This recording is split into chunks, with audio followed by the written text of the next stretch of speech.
सोचिए, साल है 1997। एक शादी होती है।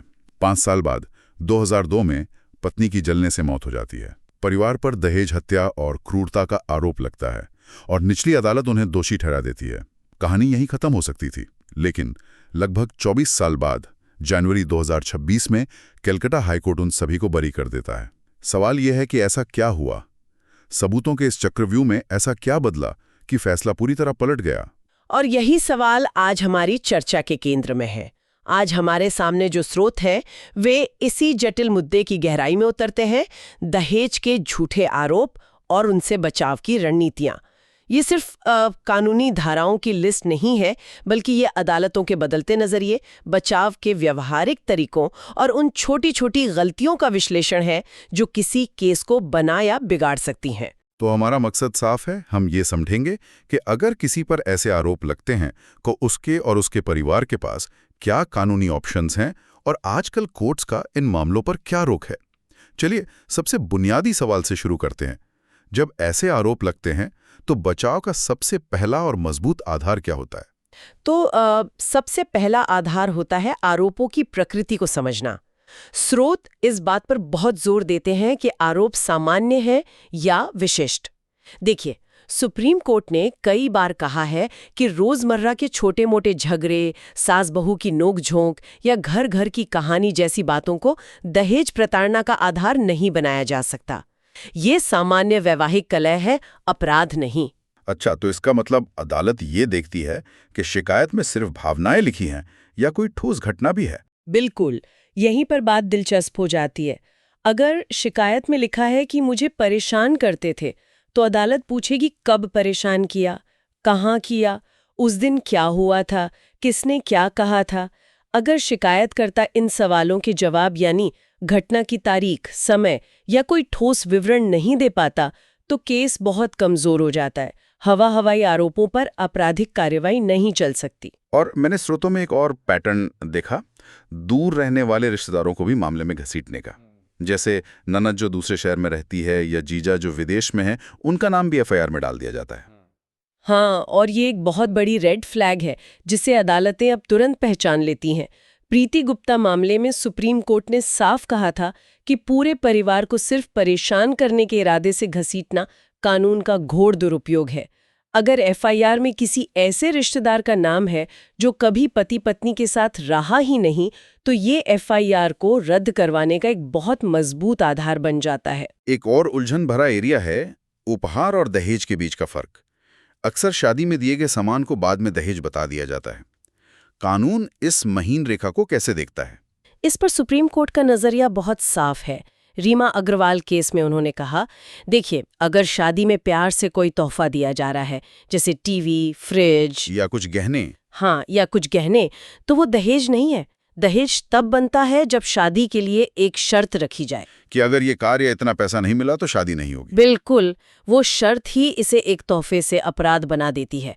अगर कोई मांग नहीं थी और उपहार स्वेच्छा से दिए गए, तो वो दहेज नहीं है। ठीक है, तो ये तो हुए कानूनी सिद्धांत, लेकिन असल में प्रक्रिया कैसे काम करती है? मान लीजिए किसी पर एफआईआर हो गई, अब उसके पास क्या रास्ते हैं? क्या उसे बस चुपचाप जांच का सामना करना पड़ता है? नहीं, बिल्कुल नहीं। प्रक्रिया के हर पड़ाव पर बचाव के रास्ते हैं। जैसे ही एफआईआर दर्ज होती है, सबसे पहला और मजबूत कदम होता है हाईकोर्ट में क्वैशिंग याचिका दायर करना। इसके लिए कानून में एक बहुत मजबूत टूल है, बीएनएसएस की धारा 528। ओके, सो 528 आम इंसान के लिए इसका क्या मतलब है? क्या ये पूरे मामले पर एक इमरजेंसी ब्रेक लगाने जैसा है? आपने बिल्कुल सही समझा, ये एक इमरजेंसी ब्रेक ही है। अगर आपको लगता है कि एफआईआर पहली नज़र में ही बेबुनियाद है, उसमें कोई दम नहीं है, तो आप सीधे हाईकोर्ट जाकर कह सकते हैं कि इस कार्रवाई को यहीं रोक दिया जाए, क्योंकि ये कानून का मजाक है।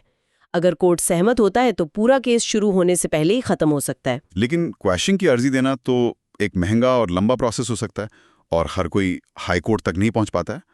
क्या जमीनी स्तर पर यानी पुलिस स्टेशन या निचली अदालत में भी कोई राहत का रास्ता है जब चार्जशीट बन रही हो? बहुत अच्छा सवाल है। हाँ, अगर मामला आगे बढ़ जाता है और पुलिस चार्जशीट दाखिल कर देती है, तब भी एक रास्ता है।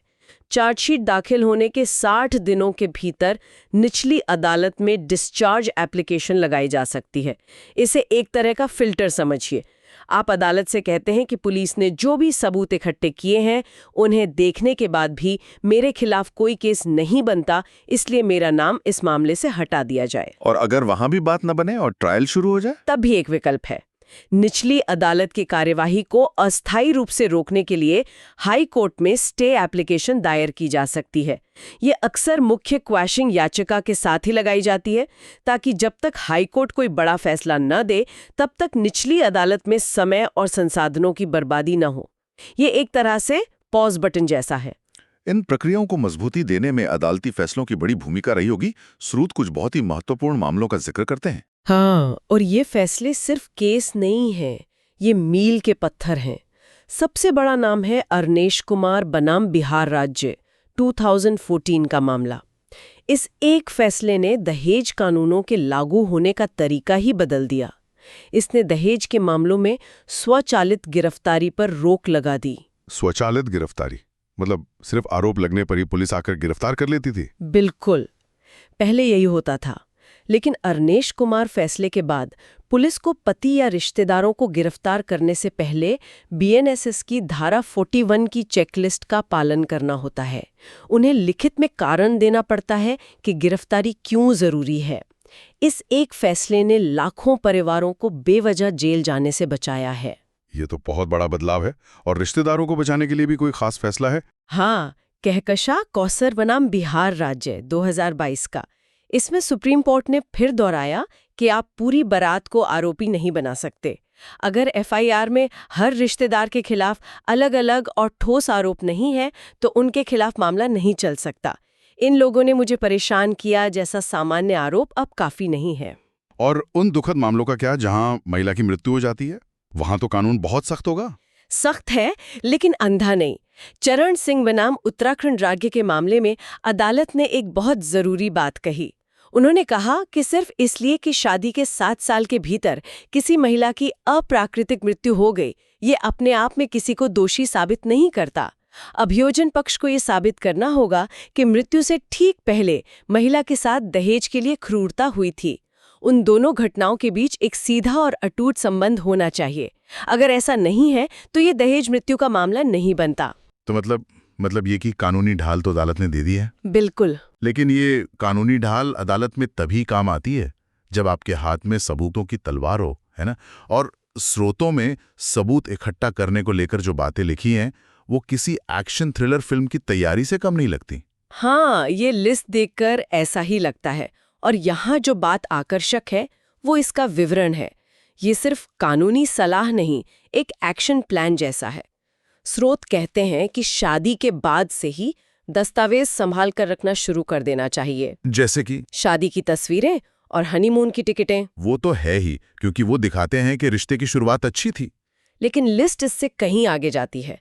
शादी के खर्चे के बिल, पत्नी के पैन कार्ड, बैंक स्टेटमेंट, उसकी डिग्रियां, ये सब इकट्ठा करने की सलाह दी जाती है। एफआईआर दर्ज होने के बाद एफआईआर की कॉपी, गवाहों के बयान और सबसे जरूरी पुलिस की केस डायरी, जिसे आरटीआई के जरिए हासिल किया जा सकता है। केस डायरी से क्या पता चलता है? उससे ये पता चलता है कि पुलिस की जांच किस दिशा में जा रही है, उन्होंने किससे क्या सवाल पूछे और उनके हाथ क्या लगा। ये बचाव की रणनीति बनाने के लिए सोने की खान जैसा है। स्रोतों में कुछ सुझाव तो बहुत ही अजीब हैं, मैंने पहले कभी नहीं सुना है। जैसे एलपीजी कंपनी से सर्टिफिकेट लेना। एक मिनट, एलपीजी सर्टिफिकेट, ये तो मैंने पहली बार सुना है। क्या इसका मतलब यह है कि बचाव पक्ष को दुर्घटना की किसी भी संभावना के लिए पहले से तैयारी करनी पड़ती है? ये तो एक अलग ही लेवल की प्लानिंग है। हाँ, और ये दिखाता है कि इन मामलों में बचाव कितना जटिल हो गया है। इसके पीछे का तर्क ये है कि अगर रसोई में जलने से कोई हादसा होता है तो ये सर्टिफिकेट साबित कर सकता है कि आपकी तरफ से सुरक्षा में कोई लापरवाही नहीं थी। इसी तरह एक आर्किटेक्ट से ये प्रमाणित करवाना कि दरवाजों में दोनों तरफ से खुलने वाले ताले हैं, ये अवैध रूप से बंधक बनाने के आरोपों का खंडन कर सकता है। एक मिनट, ये सुनने में तो बहुत अजीब लगता है। क्या वाकई कोई तनाव के माहौल में ये सब कर सकता है? और एक सुझाव है कि अगर पत्नी घर छोड़कर जा रही है तो उससे सामान की रसीद पर साइन करवाएं। ये तो रिश्ते को और खराब कर देगा। क्या ये व्यावहारिक भी है? आपका संदेह बिल्कुल जायज है। ये व्यावहारिक रूप से बहुत मुश्किल है और उस समय शायद ही कोई ऐसा कर पाए। लेकिन इसके पीछे की कानूनी सोच को समझिए। ये लिस्ट सिर्फ बचाव के तरीकों की नहीं है, ये इस बात का गहरा संकेत है कि कानून की नज़र में रिश्ते कितने जोखिम भरे हो गए हैं। ये लगभग ऐसा है कि शादी करते ही आपको ये मानकर चलना होगा कि भविष्य में आपको अपनी बेगुनाही साबित करनी पड़ सकती है और हर कदम का एक कागजी सबूत तैयार रखना होगा। ये उस भरोसे के टूटने की निशानी है जिस पर वैवाहिक रिश्ते टिके होते हैं। ये एक सामाजिक बदलाव की ओर इशारा करता है। चलिए अब इन सभी सिद्धांतों को एक साथ जोड़कर देखते हैं। वापस उस कलकत्ता हाईकोर्ट के केस पर आते हैं जिसका जिक्र हमने शुरू में किया था। 24 साल बाद आखिर क्यों सभी आरोपी बरी हो गए? क्योंकि उस केस में बचाव पक्ष ने इन्हीं सिद्धांतों को सफलतापूर्वक इस्तेमाल किया। जी। पहला, अभियोजन पक्ष का ये दावा कि ससुराल वाले उसे अस्पताल नहीं ले गए पूरी तरह गलत साबित हुआ। जी। सबूतों और डॉक्टर की गवाही से पता चला कि पति ने उसे बचाने की कोशिश की थी और इस प्रक्रिया में उसके पैर भी जल गए थे। और क्रूरता के आरोपों का क्या हुआ? वही सामान्य बनाम विशिष्ट वाली बात। अभियोजन पक्ष ये साबित नहीं कर पाया कि क्रूरता इतनी गंभीर थी कि महिला आत्महत्या के लिए मजबूर हो जाए। जी। जैसा हमने चरण सिंह केस में डिस्कस किया, मृत्यु से ठीक पहले क्रूरता का कोई सीधा सबूत नहीं था। एक और दिलचस्प बात थी आरोपियों के व्यवहार को लेकर। अदालत ने इस बात पर गौर किया कि एफआईआर के बाद कोई भी आरोपी फरार नहीं हुआ, नहीं उन्होंने घर छोड़ा। अदालत ने इसे उनकी बेगुनाही की ओर एक संकेत माना, क्योंकि आमतौर पर दोषी व्यक्ति गिरफ्तारी से बचने की कोशिश करता है। और मृतका की डायरी भी थी, है ना? हाँ, और ये बहुत महत्वपूर्ण साबित हुई। डायरी से उसकी मानसिक स्थिति, उसकी निराशा और अकेलेपन का पता तो चला, लेकिन उसमें पति या ससुराल वालों द्वारा की गई किसी विशेष दहेज प्रताड़ना का कोई ठोस सबूत नहीं मिला।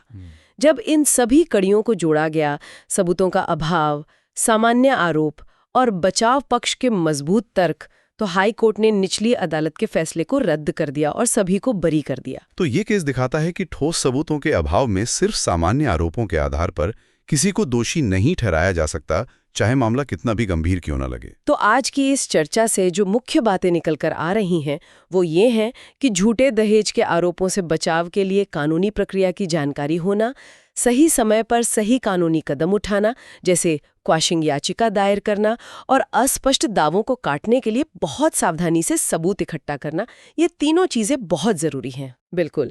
साथ ही उपहार और दहेज के बीच के कानूनी अंतर को समझना, विशिष्ट बनाम सामान्य आरोपों के महत्व को जानना और अरनेश कुमार और कहकशां कौसर जैसे फैसलों से मिली कानूनी सुरक्षा का इस्तेमाल करना भी उतना ही जरूरी है। ये अदालती फैसले साफ संकेत देते हैं कि कानून अपनी रक्षा के लिए है, किसी को परेशान करने या बदला लेने के लिए नहीं। और अंत में एक विचार जो मुझे सोचने पर मजबूर कर रहा है, ये सभी स्रोत कानूनी बचाव पर केंद्रित हैं, यानी आरोप लगने के बाद क्या किया जाए। लेकिन ये एक व्यापक सवाल खड़ा करता है जिसका जिक्र इन दस्तावेजों में नहीं है।